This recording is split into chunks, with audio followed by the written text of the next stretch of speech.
Di unmute, Bu. Tadi tertutup. Mic-nya masih terkunci. Hmm. Oh, maaf, maaf. Ya, haleluya. Yeremia 41 ayat 1, demikian firman Tuhan. Dalam bulan yang ketujuh datanglah Ismail bin Netanyu bin Elisama, ia keturunan raja dan perwira tinggi raja, beserta 10 orang kepada Gedalia bin Ahikam di Mispa. Sementara mereka makan roti bersama-sama di Mispa, maka bangkitlah Ismail bin Natanya dengan ke-10 orang yang ada bersama-sama dia. Lalu mereka memukul mati Gedalia bin Ahikam bin Safan dengan pedang. Demikianlah Ismail membunuh dia yang telah diangkat Raja Babel atas negeri itu. Ayat 3. Juga semua orang Yehuda yang ada bersama-sama dengan Gedalia di Mizpah dan orang-orang Kasdim, yakni prajurit yang terdapat di sana dipukul mati oleh Ismail. Ayat 4. Esok harinya, sesudah ia membunuh Gedalia, ketika itu belum ada yang tahu. Ayat 5. Datanglah orang-orang dari Sekim, dari Silo, dan dari Samaria, 80 orang jumlahnya, yang janggutnya bercukur, yang rambut 80 orang jumlahnya, yang janggutnya, aduh Tuhan, sebentar ya Bu ya.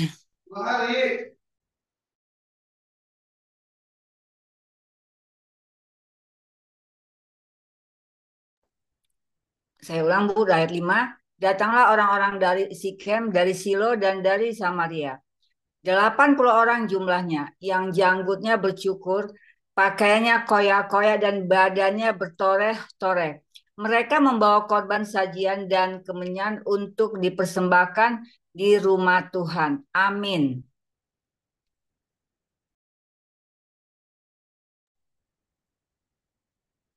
Yeremia 41 ayat 6, firman Tuhan demikian.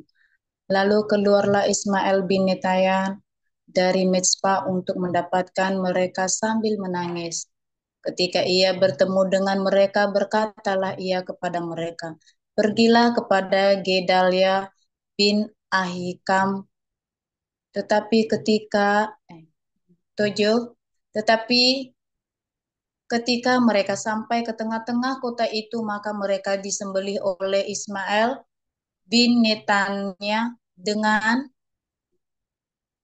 dibantu oleh orang-orang yang bersama-sama dengan dia. Mayat-mayat mereka dicampakkan ke dalam perigi. 8. Tetapi di antara mereka terdapat 10 orang yang berkata kepada Ismail, janganlah bunuh kami, sebab kami masih mempunyai perbekalan tersembunyi di luar kota, yakni gandum, celai, minyak, dan madu. Maka ia pun membiarkan mereka tidak membunuhnya bersama-sama dengan rekan-rekan mereka. 9.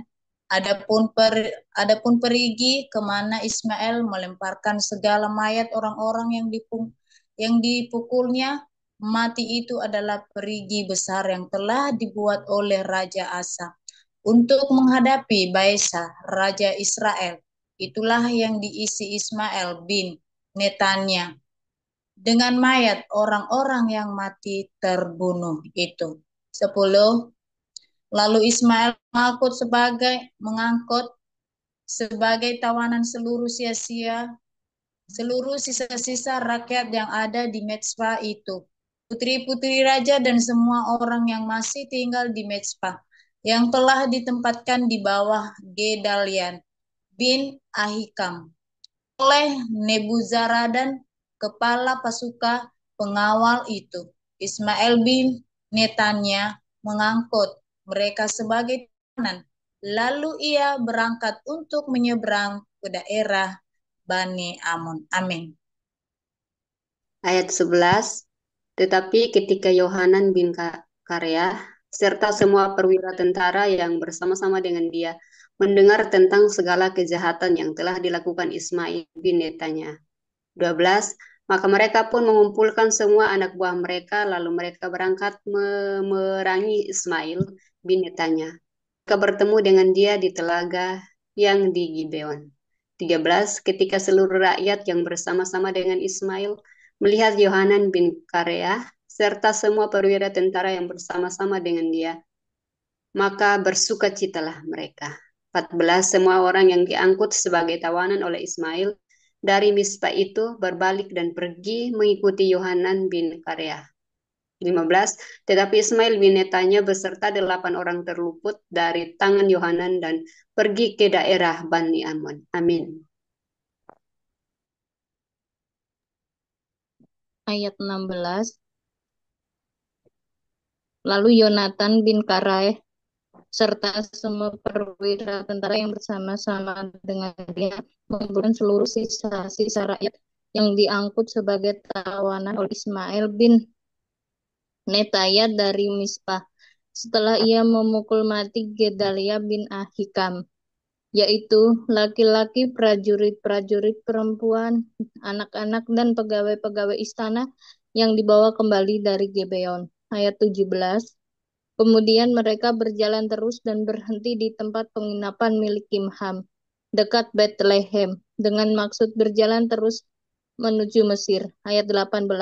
Untuk mengelakkan orang-orang Kasdim yang ditakuti mereka. Oleh karena Ismail bin Netaya telah memukul mati Gedalia bin Al-Hikam yang telah diangkat Raja Babel atas negeri itu. Yeremia 42 ayat 1.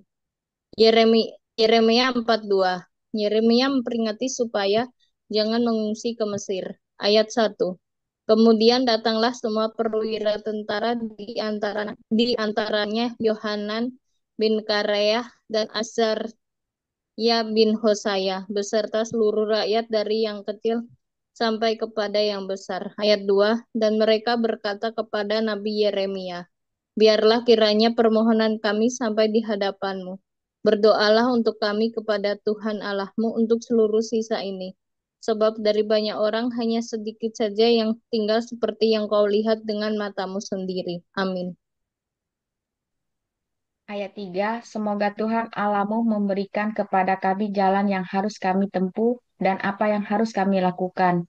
Ayat 4, jawab Nabi Yeremia kepada mereka, permohonanmu sudah kudengar. Lihat, aku akan berdoa kepada Tuhan Allahmu seperti yang kamu minta itu, dan segala firman yang diberikan Tuhan sebagai jawab akan kuberitahukan kepadamu. Sepatah kata pun tidak akan kudiamkan kepadamu.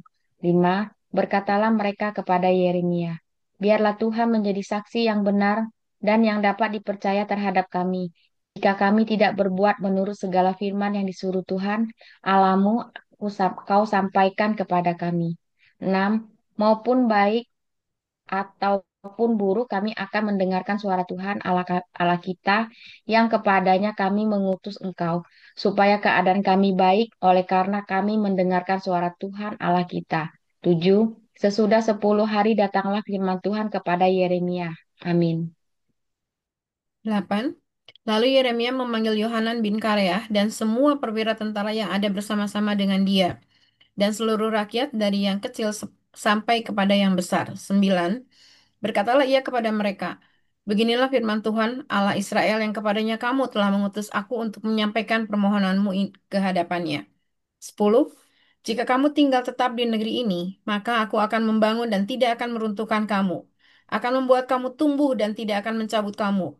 Sebab aku menyesal telah mendatangkan malapetaka kepadamu. 11. Janganlah takut kepada Raja Babel yang kamu takuti itu.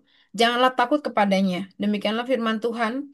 Sebab aku menyertai kamu untuk menyelamatkan kamu dan untuk melepaskan kamu dari tangannya. 12.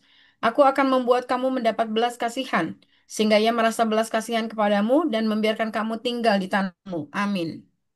13. Tetapi jika kamu tidak mau mendengarkan suara Tuhan Allahmu dengan mengatakan, kami tidak mau tinggal di negeri ini.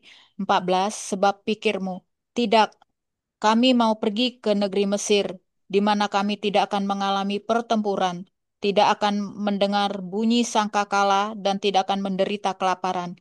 Di sanalah kami akan tinggal. 15. Maka dengarkanlah sekarang firman Allah, hai sisa Yehuda. Beginilah firman Tuhan semesta alam, Allah Israel. Jika kamu sungguh-sungguh berniat hendak pergi ke Mesir, dan memang kamu pergi dan tinggal sebagai orang asing di sana, 16, maka pedang yang kamu takuti itu akan menimpa kamu di negeri Mesir, dan kelaparan yang kamu gentarkan itu tidak putus-putusnya mengejar-ngejar kamu di Mesir, sampai kamu mati di sana. 17, semua orang yang berniat hendak pergi ke Mesir untuk tinggal sebagai orang asing di sana akan mati karena pedang, kelaparan, dan penyakit sampar. Seorang pun dari mereka tidak ada yang terlepas atau terluput dari malapetaka yang kudatangkan atas mereka. Amin. Ayat 18. Sungguh beginilah firman Tuhan semesta alam, Allah Israel, seperti tercurahnya murkaku dan kehangatan amarahku ke atas penduduk Yerusalem, demikianlah akan tercurah kehangatan amarahku ke atas kamu apabila kamu pergi ke Mesir. Kamu akan menjadi kutuk, kengerian, kutuk, dan aib. Kamu tidak akan melihat tempat ini lagi. Ayat 19. Tuhan telah berfirman kepadamu, hai sisa Yehuda, janganlah pergi ke Mesir. Camkanlah sungguh-sungguh bahwa aku memperingatkan kamu pada hari ini. Ayat 20. Kamu telah menipu dirimu dan membahayakan nyawamu ketika kamu mengutus aku kepada Tuhan Allahmu dengan berkata, berdoalah untuk kami kepada Tuhan Allah kita dan beritakanlah dengan tepat kepada kami apa yang difirmankan Tuhan Allah kita supaya kami melakukannya. Ayat 21.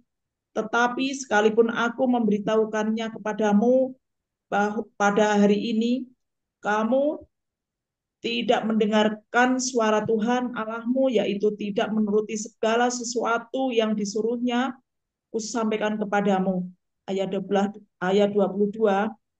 Oleh sebab itu, camkanlah sungguh-sungguh bahwa kamu akan mati karena pedang, kelaparan, dan penyakit sampar di tempat yang kamu rindukan untuk tinggal sebagai orang asing di sana. Amin. Amin. Yeremia 43 ayat 1. Yeremia dipaksa mengungsi ke Mesir. Ayat 1. Ketika Yeremia selesai mengatakan kepada seluruh rakyat segala firman Tuhan Allah mereka yang disuruh Tuhan Allah mereka, disampaikannya kepada mereka, yaitu segala firman yang tersebut di atas. Kedua, ayat 2. Maka berkatalah Azaria bin Hosaya dan Yohanan bin Kareah serta semua orang congkak itu kepada Yeremia. Engkau berkata bohong. Tuhan Allah kita tidak mengutus engkau untuk berkata, janganlah pergi ke Mesir untuk tinggal sebagai orang asing di sana. Ayat 3. Tetapi Baruk bin Neria menghasut engkau terhadap kami dengan maksud untuk menyerahkan kami ke dalam tangan orang-orang Kasdim, supaya mereka membunuh kami dan mengangkut kami di dalam pembuangan ke Babel. Ayat 4. Demikianlah Yohanan bin Karea dan semua perwira tentara serta seluruh rakyat tidak mau mendengarkan suara Tuhan untuk tinggal di tanah Yehuda. Ayat 5. Lalu Yohanan bin Karea dan semua perwira tentara itu mengumpulkan seluruh sisa Yehuda, yakni semua orang yang telah kembali dari antara segala bangsa, kemana mereka telah berserak-serak untuk menetap di tanah Yehuda. Amin. Yeremia 43 ayat 6, laki-laki, perempuan, anak-anak, putri-putri raja, dan setiap orang yang telah dibiarkan Nebuzaradan, kepala pasukan pengawal, pada Gedalian bin Ahikam bin Safan, juga Nabi Yeremia dan Baruch bin Neria. Lalu ayat 7, lalu mereka pergi ke tanah Mesir sebab mereka tidak mau mendengarkan suara Tuhan. Maka sampailah mereka di Tahpanhes. Ayat 8, Yeremia bernubuat bahwa Mesir akan ditaklukkan oleh Nebukadnezar. Kemudian ayat 8, kemudian datanglah firman Tuhan kepada Yeremia di Tahpanes, bunyinya, ambillah di tanganmu batu-batu besar dan bunyikanlah itu di tanah liat dekat pintu masuk istana Firdaun di Tahpanes His di hadapan mata orang-orang Yahuda itu. 10. Lalu katakanlah kepada mereka, beginilah firman Tuhan semesta alam Allah Israel. Sesungguhnya aku mengutus orang untuk menjemput Nebukadnezar, Raja Babel, hambaku itu, supaya ia mendirikan tatahnya di atas batu-batu yang telah kusuruh sembunyikan ini dan membentengkan permadani kesabarannya di atasnya. 11. Apabila ia datang, ia akan memukul tanah Sudah, Mesir. Bu. Sudah sampai 10. Amin. Ayat 11, dan apabila ia datang, ia akan memukul tanah Mesir yang kemautlah, yang ketawanan, ketawananlah, yang kepedang, kepedanglah. 12, ia akan menyalakan api di kuil-kuil para allah Mesir dan akan membakar atau mengangkutnya sebagai tawanan. Dan ia akan membersihkan tanah Mesir dari kutu-kutu, seperti seorang gembala membersihkan pakaiannya dari kutu-kutu. Kemudian ia akan pergi dari sana tanpa gangguan. 13, ia akan memecahkan tugu-tugu berhala Bet-Semes yang ada di Mesir dan akan menghanguskan kuil para allah Mesir itu dengan api. Yeremia 44, nubuat terakhir dari Yeremia di Mesir. Ayat 1, firman yang datang kepada Yeremia untuk semua orang Yehuda yang diam di tanah Mesir, di Migdol, di Taphanes, di Memphis, dan di tanah Patros. 2. Beginilah firman Tuhan semesta alam, Allah Israel, kamu telah mengalami petaka yang telah kudatangkan atas Yerusalem dan atas segala kota Yehuda. Sungguh, semua itu kini sudah menjadi reruntuhan dan tidak seorang pun diam di sana. Amin.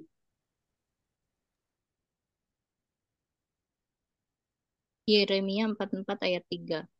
Itu sebabnya, oleh kejahatan yang telah mereka lakukan untuk menimbulkan sakit hatiku, yakni mereka pergi membakar korban dan beribadah kepada Allah lain, yang tidak dikenal oleh mereka sendiri, oleh kamu atau oleh nenek moyangmu. Ayat 4.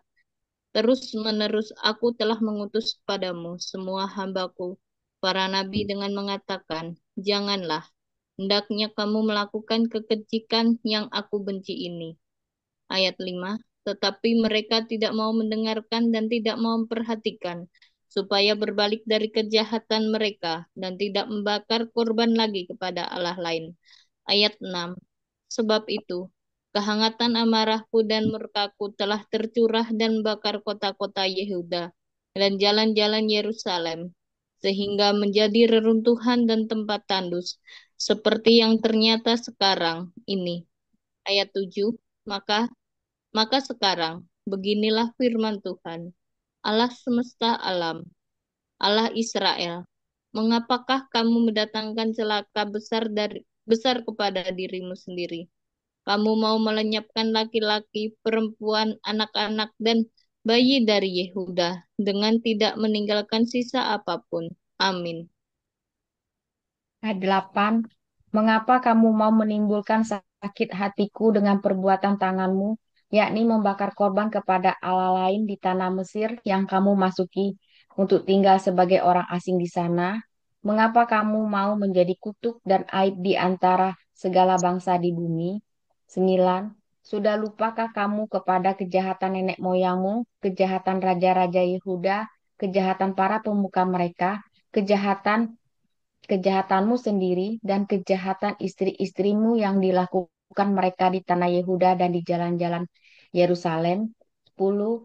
Mereka tidak remuk hati sampai kepada hari ini.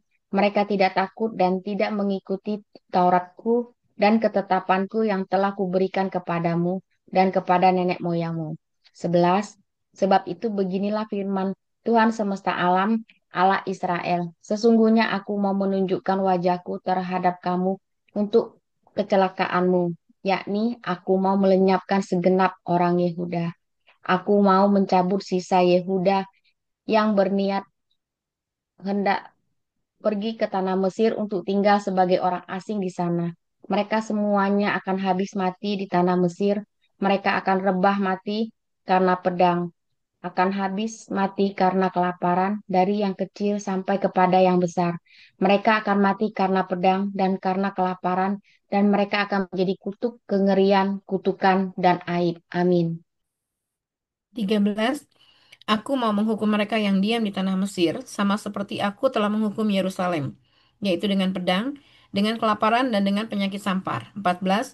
Sehingga dari sisa Yehuda yang telah pergi ke tanah Mesir untuk tinggal sebagai orang asing di sana, tidak ada seorang pun yang terluput atau terlepas untuk kembali ke tanah Yehuda, kemana hati mereka sangat rindu untuk diam di sana lagi. Sungguh, mereka tidak akan kembali kecuali beberapa orang pengungsi. 15. Lalu menjawablah kepada Yeremia semua orang laki-laki yang tahu bahwa istri mereka membakar korban kepada Allah lain, dan semua perempuan yang hadir di sana. Suatu kumpulan yang besar, yakni segala rakyat yang diam di tanah Mesir dan di Patros, katanya. 16. Mengenai apa yang kau katakan demi nama Allah kepada kami itu, kami tidak akan mendengarkan engkau. 17. Tetapi kami akan terus melakukan segala apa yang kami ucapkan, yakni membakar korban kepada Ratu Sorga dan mempersembahkan korban curahan kepadanya seperti telah kami lakukan. Kami sendiri dan nenek moyang kami dan raja-raja kami dan pemuka-pemuka kami di kota-kota Yehuda dan di jalan-jalan Yerusalem. Pada waktu itu kami mempunyai cukup makanan. Kami merasa bahagia dan tidak mengalami penderitaan. Amin. 18. Tetapi sejak kami berhenti membakar korban dan mempersembahkan korban curahan kepada Ratu Sorga, maka kami kekurangan segala-galanya dan kami dihabiskan oleh pedang dan kelaparan. 19. Lalu perempuan-perempuan itu menambahkan, apabila kami membakar korban dan mempersembahkan korban curahan kepada Ratu Sorga, adakah di luar pengetahuan suami kami bahwa kami membuat penganan persembahan serupa dengan patungnya dan mempersembahkan korban curahan padanya? 20. Sesudah itu berkatalah Yeremia kepada segenap rakyat itu, kepada laki-laki dan perempuan dan kepada semua orang yang telah memberi jawab kepadanya itu katanya. 21. Justru korban yang dibakar di kota-kota Yehuda dan di jalan-jalan Yerusalem oleh kamu sendiri, oleh nenek moyangmu, oleh raja-rajamu, oleh pemuka-pemukamu, dan oleh rakyat negeri. Tidakkah itu yang diingat Tuhan dan yang diperhatikannya? 22. Tuhan tidak tahan lagi melihat perbuatan-perbuatanmu yang jahat dan kejijikan yang kamu lakukan. Oleh karena itu negerimu pun telah menjadi reruntuhan, kengerian, dan kutuk tanpa penduduk, seperti yang dinyatakan sekarang ini. Amin. Baik, ayat 23.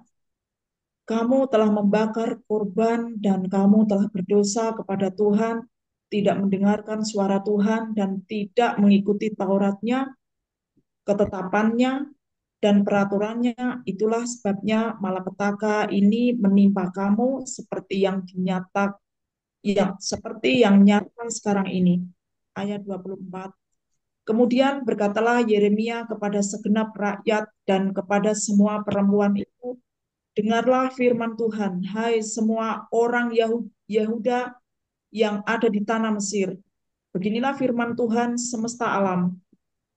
Allah Israel, kamu, laki-laki dan istri-istrimu, kamu telah memenuhi apa yang telah kamu ucapkan, yaitu kami akan menepati dengan baik nazar yang kami ucapkan untuk membakar korban dan mempersembahkan korban curahan kepada Ratu Surga. Baiklah, wujudkanlah dan tepatilah nazarmu dengan baik. Ayat 26.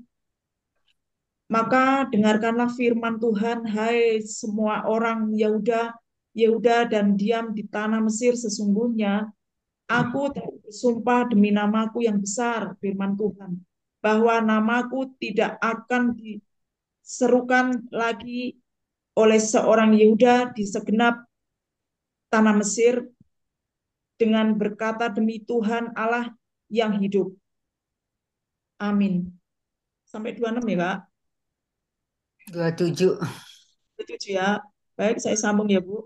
Ayat 27, sesungguhnya aku berjaga-jaga untuk kecelakaan mereka dan bukan untuk kebahagiaan mereka. Setiap orang Yehuda yang ada di tanah Mesir akan dihabiskan oleh pedang dan oleh kelaparan sampai mereka punah sama sekali. Amin. Yeremia 44 ayat 28. Demikian firman Tuhan. Hanya beberapa orang yang terluput dari pedang, jumlahnya kecil, yang akan kembali dari tanah Mesir ke tanah Yehuda. Maka seluruh sisa Yehuda yang telah pergi ke Mesir untuk tinggal sebagai orang asing di sana akan mengetahui perkataan siapa yang terwujud perkataanku atau perkataan mereka. Ayat 29. Inilah tanda bagimu, demikian firman Tuhan, bahwa aku akan menghukum kamu di tempat ini, supaya kamu mengetahui bahwa perkataan-perkataanku terhadap kamu akan sungguh-sungguh terwujud untuk kecelakaanmu. 30. Beginilah firman Tuhan, sesungguhnya aku menyerahkan Firaun, Hofra, Raja Mesir, ke dalam tangan musuhnya dan ke dalam tangan orang-orang yang berusaha mencabut nyawanya, sama seperti aku telah menyerahkan Zedekia, Raja Yehuda, ke dalam tangan Nebukadnezar, Raja Babel, musuhnya yang berusaha mencabut nyawanya. Yeremia, kok nggak bisa nih ya? Iya, 45, Bu. 45 ya. Sebentar Bu, nggak bisa nih, aduh. Sebentar ya Bu ya. 45, aduh, nggak bisa. Udah. Bentar ya Bu ya. Yeremia 45. Kata penghiburan Yeremia kepada Baruk. Ayat 1. Firman yang disampaikan oleh Nabi Yeremia kepada Baruk bin Neria waktu Baruk dalam tahun keempat pemerintahan Yoyakim bin Yosia, Raja Yehuda, menuliskan segala firman tersebut dalam sebuah kitab langsung dari mulut Yeremia. Ayat 2, beginilah firman Tuhan Allah Israel tentang engkau, hai Baruk. Amin. Yeremia 45 ayat 3, oleh karena engkau telah berkata, celakalah aku sebab Tuhan telah menambahkan kedukaan kepada penderitaanku. Aku lesu karena keluh kesahku dan aku tidak mendapat ketenangan. 4, maka beginilah firman Tuhan, sesungguhnya apa yang kubangun akan kuruntuhkan dan apa yang kutanam akan kucabut, bahkan sekalipun seluruh negeri. Ayat 5, masakan engkau mencari hal-hal yang besar bagimu sendiri, janganlah mencarinya, sebab sesungguhnya aku mendatangkan malapetaka atas segala makhluk, demikianlah firman Tuhan, tetapi kepadamu akan kuberikan nyawamu sebagai jarahan di segala tempat kemana engkau pergi. Amin.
Baik Ibu-Ibu, sungguh luar biasa firman-Nya pada siang hari ini dari Yeremia 41 sampai 45. Demikian firman Tuhan yang disampaikan oleh Nabi Yeremia melalui pesan dan perintahnya sungguh luar biasa. Terima kasih. Barangkali ibu-ibu mendapatkan rema atau uh, rindu untuk menyaksikan kebaikan Tuhan. Kami persilahkan, monggo Ibu, dipersilahkan. Ya, saya dulu ya. Oke. Ah, ya, sebentar. Jadi saya tuh sebenarnya remanya banyak ya. Sebenarnya remanya banyak, tapi saya menyoroti Yeremia 41 ya, mengenai Ismail. Jadi saya baca dulu Yeremia 41 ayat 2, tetapi di bagian terakhir ya. Demikianlah Ismail membunuh dia. Jadi dia yang dibunuh itu adalah Gedalian bin Ahikam yang telah diangkat menjadi Raja Babel atas negeri itu. Lalu ayat 6, lalu keluarlah Ismail bin Netanya dari Misbah untuk mendapatkan mereka sambil menangis. Jadi sebelumnya ada ayat di pasal ayat 5 ya. Ketika ia bertemu dengan mereka, berkatalah ia kepada mereka, pergilah kepada Gedalia bin Ahikam. Padahal Gedalia bin Ahikam itu sudah dia bunuh. Tetapi ketika mereka sampai di tengah-tengah kota, orang yang ditemui oleh Ismail tadi, maka mereka disembelih oleh Ismail bin Netanyan dengan dibantu oleh orang-orang yang bersama-sama dengan dia. Maksudnya yang bersama-sama dengan Ismail. Nah, di pasal 41 di ayat 16 itu ya, jadi di pasal 40 ayat 16 saya bacakan, tetapi Gedalia bin Ahikam menjawab Yohanan bin Kareah, janganlah lakukan itu sebab yang kau katakan tentang Ismail itu adalah bohong. Jadi saya melihat begini Bu ya, ini nih soal teman atau musuh, jadi pembelajaran ya untuk kita. Teman atau musuh, kadang-kadang tanpa kita sadari ya, eh, ada kan peribahasa yang mengatakan musuh dalam selimut gitu ya, musuh dalam selimut. Nah ini begitulah yang terjadi juga terhadap eh, Gedalia ya, Gedalia gubernur yang diangkat oleh Babel. Dia Dia dibunuh sendiri oleh temannya yaitu si Ismail tadi. Dan Ismail itu mau loh berpura-pura ya dengan orang-orang dari si hakim yang pasal ayat 5 nangis, dia sambil menangis ya bertemu orang-orang Sikem ini dan disuruh pergi menemui Gedalian yang sudah dia bunuh itu untuk, tetapi pada akhirnya orang-orang yang dia ajak bicara itu juga dibunuhnya seperti itu. Jadi kita harus hati-hati ya di sini ya. Jadi pembunuhan Gedalian ini kan eh, memang akhirnya membawa kekacauan ya. Itu terjadi karena ketidakpuasan dia terhadap kepemimpinan Gedalian. Nah, ini juga pembelajaran untuk kita ibu-ibu. Tanpa kita sadari ketika kita berjalan ya dengan teman, makanya kita betul-betul harus hati-hati sekali berteman. Berteman dekat itu boleh, tetapi harus ada apa ya? Harus kita juga berhikmat, jangan terlalu dekat. Kadang-kadang teman itu tipis ya antara teman dan musuh, sama seperti cinta, cinta dan benci itu beda-beda tipis gitu ya. Kadang-kadang tuh saking cintanya tuh menjadi benci, saking bencinya tuh sebenarnya cinta. Sama teman ini terlalu dekat itu bisa menjadi musuh gitu ya. Karena dia terlalu mengetahui isi dalam-dalamnya kita terlalu terbuka dengan dia dan kita terlalu percaya dengan dia ya. Nah, ada juga istilah kata-kata teman makan teman, itu sama seperti Maya Estianty ya, tahu kan? Siapa sama si Wulan ya. Itu sejak anaknya menikah si Maya jadi viral lagi. Itu kan teman makan teman ya.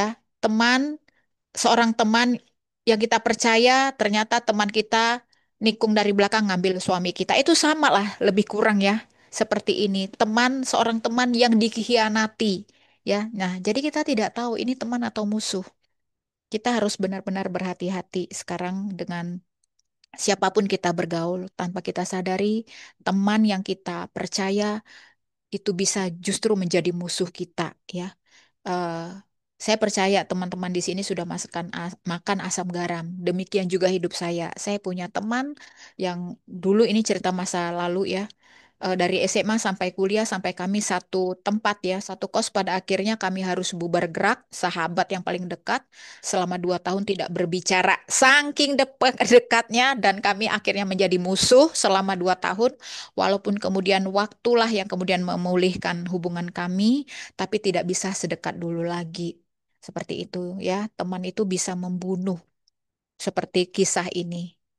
Mari kita betul-betul bijak, jangan menjadi Ismail ya. Saya melihat di sini kita jangan menjadi Ismail yang membawa kekacauan. Bisa kita tidak puas dengan teman, tetapi tidak boleh membunuh ya. Dalam hal ini dia betul-betul melenyapkan. Dalam hal ini kita jangan menjadi Ismail yang membawa kekacauan, bahkan kita juga menjadi orang yang membunuh karakter teman kita.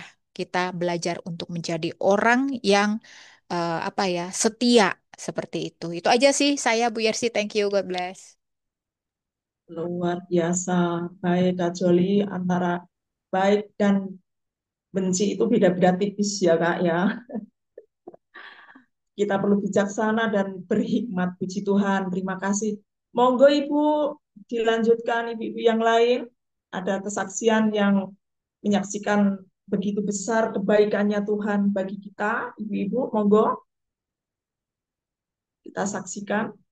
Lanjut, Bu. Ulah Pita, Neng Ika. Ya, saya akan coba ya.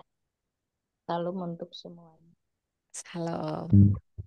Dalam kehidupan sehari-hari ya. Dalam kehidupan sehari-hari itu kan terjadi dari diri kita sendiri ya. Tapi juga dari pasangan. Puji Tuhan, berkat bimbingan Ibu Joli juga ya. Berkat bimbingan Ibu Joli. Itu saya menyadari 10 tahun, sekarang 10 tahun berumah tangga. Itu dulu nggak ada damai sejahtera. Kalau bercerita sebenarnya saya menangis. Tuhan itu sungguh dan luar biasa. Terutama melalui Ibu Joli ya. Dan Tuhan ubah. 10 tahun saya tidak tahu finansial suami. 10 tahun saya hanya diam, duduk, dan masalah finansial saya nggak tahu gitu ya. Apa kalau suami itu sering membantu keluarga besar. Saya juga Suaranya kurang jelas ya? Atau saya aja? Kak, kurang jelas. halo. Ya, belum Bu. Memang dari tadi suaranya enggak ini. Halo. Ya, udah jelas belum? Nah, sekarang jelas. Ya. 10 tahun itu suami berkecimpung finansialnya membantu keluarganya lah ya. Lebih ke keluarganya daripada keluarga inti seperti saya istrinya. Itu saya terus terang saya tidak tahu jalan apa yang harus saya ambil dan bagaimana yang terbaik bagi saya. Saya sering kali dulu bertanya kepada Tuhan, Tuhan, siapa saya ini? Istrinya bukan, kayak gitu. Tapi kok diperlakukan seperti ini? Tapi ada satu buah peristiwa sungguh luar biasa yang Tuhan celikan bagi saya ya. Eh, mungkin ada 1 atau 2 bulan yang lalu ya. 1 atau 2 bulan yang lalu itu saya dengan keluarga besarnya itu marah besar. Saya nggak tahu dia pakai eh, seperti ilmu gitu ya. Keluarga besarnya itu memakai seperti ilmu hitam. Saya nggak tahu. Puji Tuhan, Tuhan masih memberi hikmat saya untuk bukannya datang ke yang lain gitu ya. Saya datang ke hamba Tuhan yang ada di lokasi saya awalnya, tapi hamba Tuhan sedang sakit, jadi saya punya kenalan Ibu Yani. Dah, di waktu saya berkenalan dengan Ibu Yani ngobrol banyak, disitulah saya dikenalkan dengan Ibu Joli. Dari tim tersebut terbukalah apa saja yang harus saya perbaharui dalam hidup saya ya. Dan puji Tuhan, melalui Bu Joli dan tim doa itu terbuka. Jadi sampai saat ini, walaupun saya kembali lagi ke nol ya istilahnya, karena dan suami belum ada keterbukaan, tapi saya percaya bahwa suatu hari nanti keterbukaan pasti ada. Tapi ada jalan, ada jalan. Jadi dia nggak terbuka sama saya, tapi saya tahu gitu. Entah itu lewat orang lain, entah itu lewat siapapun, itu ada jalan. Cuma saya mengelus dada dan berkata, Tuhan, saya mengampuni dia. Mungkin apa yang dia perbuat, dia tidak tahu. Saya percaya ya, dan saya kembali lagi. Saya sebagai istrinya kembali. Itu yang seringkali saya ucapkan. Terus terang, 10 tahun saya menderita. 10 tahun saya harus memikul salib Tuhan.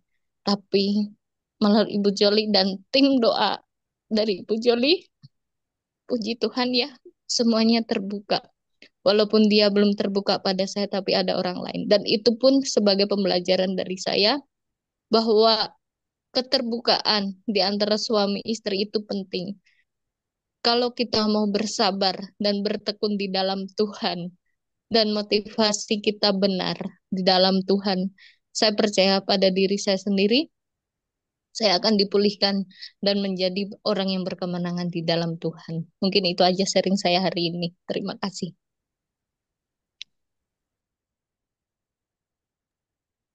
Baik, Neng Ike, kesaksiannya tetap tetap semangat dan tetap mengandalkan Tuhan ya, Neng Ike ya.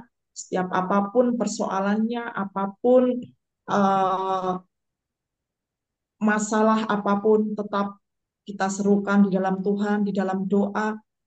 Gitu kami percaya, Neng Ike percaya, ada setiap jawaban, ada setiap jalan keluar yang Tuhan sediakan bagi Neng Ike. Amin ya. Puji Tuhan. Terima kasih.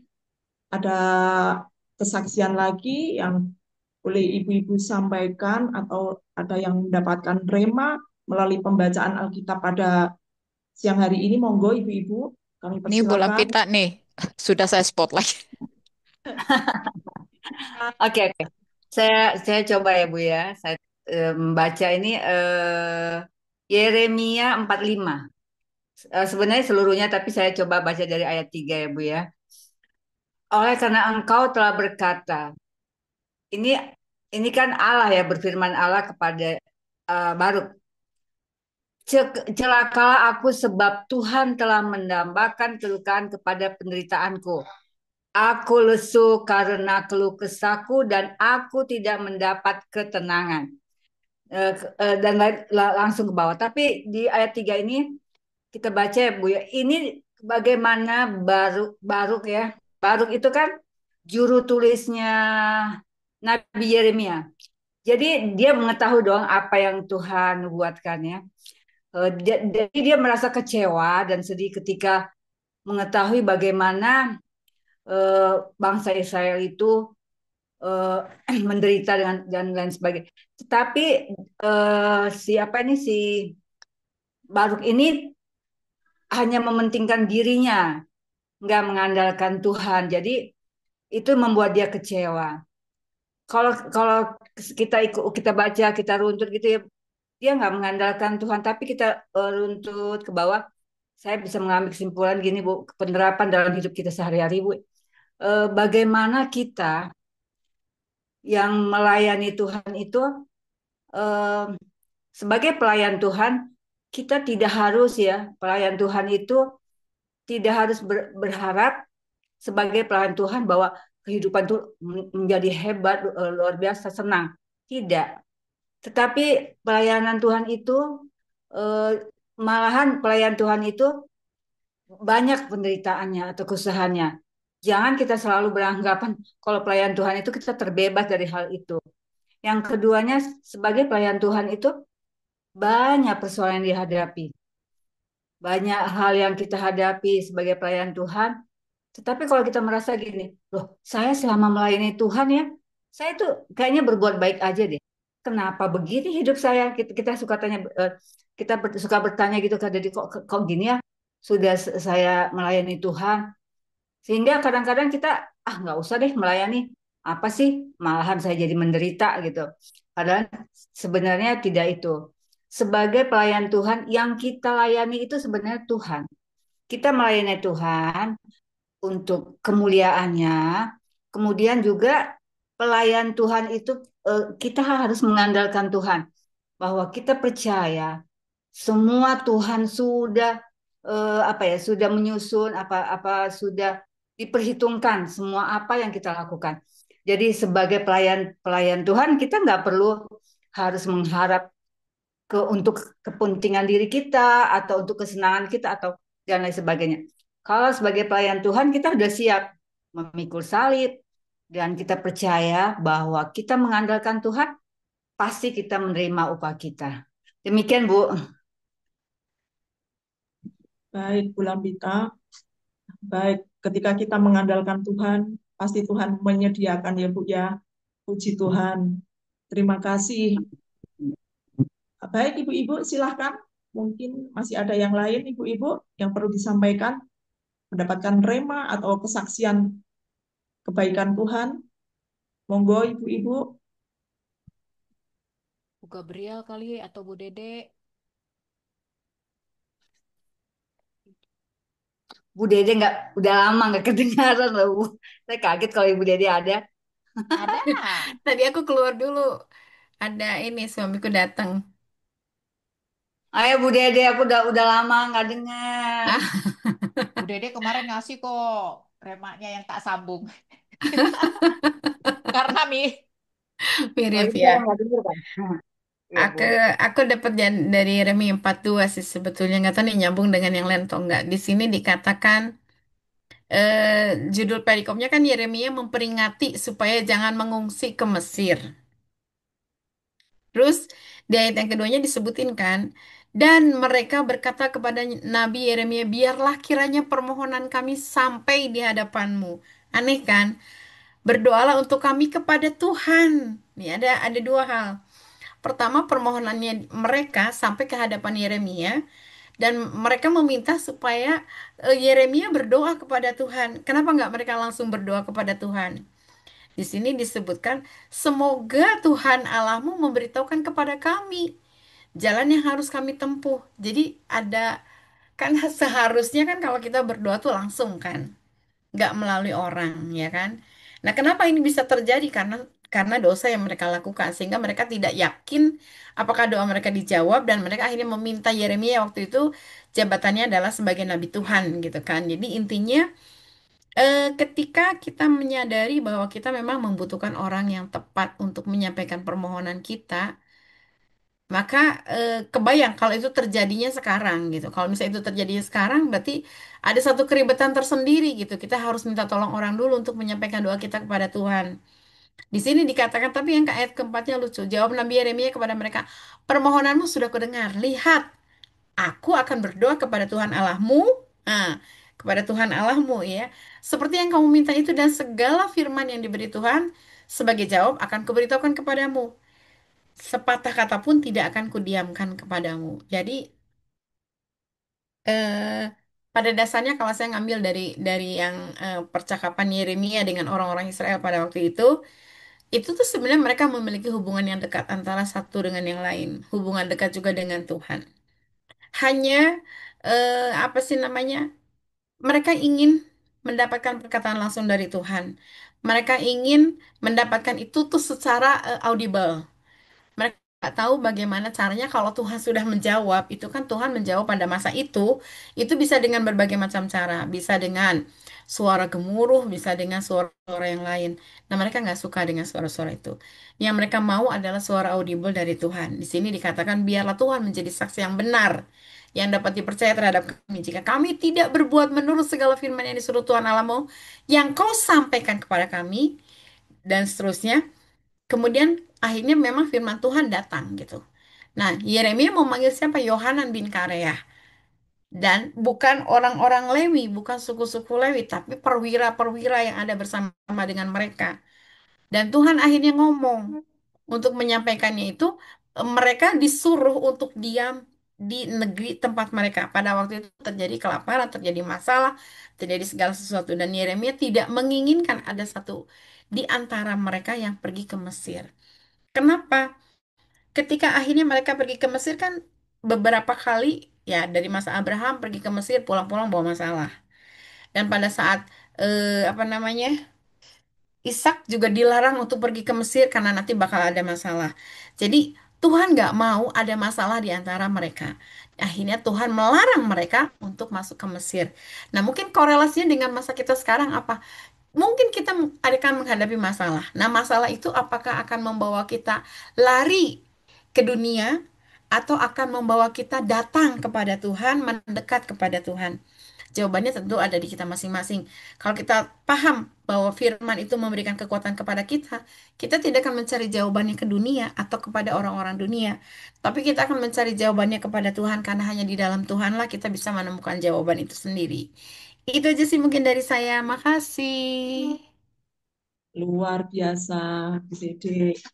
Demikian ya, kita harus setia dan tetap mendengar suara Tuhan, supaya kita tetap peka apa yang Tuhan pesan-pesannya itu mengena kepada kita, dan kami boleh intim dan menerima, bukan hanya yang kita harapkan, namun kita sebagai anak-anak Tuhan tetap peka dan mendengarkan dan melakukan dan menjadi terang uh, di mana kita ditempatkan Tuhan. Begitu luar biasa, Bu Dede. Monggo silahkan, barangkali masih ada ibu-ibu yang lain yang mau menyaksikan kebaikan Tuhan melalui firman ini. Monggo, Bu. Kalau tidak ada, kita tutup uh, pembacaan Alkitab, kita pungkasi pada siang hari ini. Biar Ibu Dede yang menutup perjumpaan pada siang hari ini. Monggo, Bu Dede. Terima kasih. Ibu Yersi, yuk mari kita sama-sama berdoa. Bapak yang baik, kami bersyukur kepada Engkau Tuhan Yesus untuk siang hari ini. Engkau memberikan kesempatan kepada kami untuk kami boleh membaca firman-Mu. Kami tahu Tuhan, hanya di dalam firman-Mu kami boleh mendapatkan kekuatan yang baru. Hanya di dalam firman-Mu kami boleh mendapatkan jawaban dari setiap permasalahan yang mungkin kami hadapi. Karena kami tahu Tuhan, firman-Mu itu adalah pelita bagi kaki kami, terang bagi jalan kami. Sehingga kami tidak harus mencari segala sesuatu kepada dunia dan yang ada di sekitarnya. Karena kami tahu Tuhan, hanya di dalam Engkau kami boleh mendapatkan terang itu sendiri. Hanya di dalam Engkau kami boleh mendapatkan kelegaan itu sendiri. Terima kasih Tuhan Yesus. Berdoa untuk Ibu Joli, Ibu Lampita, Ibu Yersi, Neng Ike, Ibu Reni, Ibu Lingling, Ibu Gabriel, Ibu Ida, Ibu Nur Cahya. Tuhan sendiri yang menolong setiap kami Tuhan. Engkau sendiri yang menolong mereka dalam segala sesuatu yang mereka gumulkan. Bapa, tangan-Mu sendiri yang menolong mereka. Tangan-Mu sendiri terulur atas mereka. Bahkan kami berdoa Tuhan untuk setiap permasalahan yang mereka hadapi. Bapa, Engkau sendiri yang memberikan jalan keluar dari setiap permasalahan-permasalahan yang mereka hadapi. Biarlah kiranya Engkau juga yang menuntun langkah-langkah hidup mereka. Sehingga mereka boleh seturut dengan kehendak Tuhan dalam apapun dan dimanapun dan apapun kondisinya. Terima kasih Tuhan Yesus. Kami mau menyerahkan siang hari ini hanya ke dalam tangan Kau. Berdoa hikmat Allah juga turun atas Ibu Joli sebagai auna dari perempuan baca Alkitab. Tuhan terus menambah-nambahkan kepada dia hikmat bijaksana yang daripada Tuhan. Terima kasih Tuhan, terima kasih di dalam namamu kami berdoa, di dalam namamu kami mengucap syukur senantiasa. Amin, puji Tuhan. Amin. Amin.